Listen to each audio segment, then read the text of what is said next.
જામનગરમાં cyber crime police station દ્વારા અગાઉ એઆઈની મદદથી એક આઈડી જે છે જેનું નામ હતું વિશાલ કણસાગરા અને ઇન્સ્ટાગ્રામમાં v.કણસાગરા77 નામના આઈડી ઉપરથી ઘણા લોકોના એઆઈથી બનાવેલા વિડીયો અને ફોટોગ્રાફ્સ મૂકી ત્યારબાદ કોઈ પણ રીતે એને ઉશ્કેરવા અથવા તો નાણાં પડાવી લેવા માટે અલગ અલગ એફઆઈઆરો આ બાબતે નોંધાયેલી હતી. જે એફઆઈઆરના અનુસંધાને સાયબર ક્રાઇમના જે સ્ટાફ છે વિકી હિરેનભાઈ ઝાલા અને તેમના દ્વારા ટેકનિકલ એનાલિસિસ કરવામાં આવી રહ્યું હતું. ત્યારબાદ head constable Pranavbhai Vasra, head constable Rajesh Kumar Karmur, head constable Darshitbhai Sisodiya તથા પોલીસ કોન્સ્ટેબલ રાજેશ પરમાર દ્વારા આ બનાવ બાબતમાં અલગ અલગ રીતે તપાસ કરવામાં આવી રહી હતી.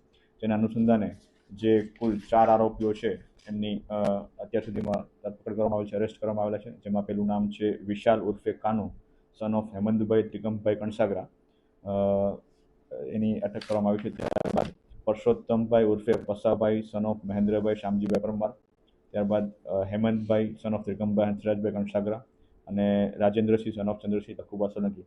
આ તમામ આરોપીઓને પોલીસ દ્વારા સાયબર ક્રાઇમ પોલીસ સ્ટેશન દ્વારા અટક કરવામાં આવેલા છે અને અલગ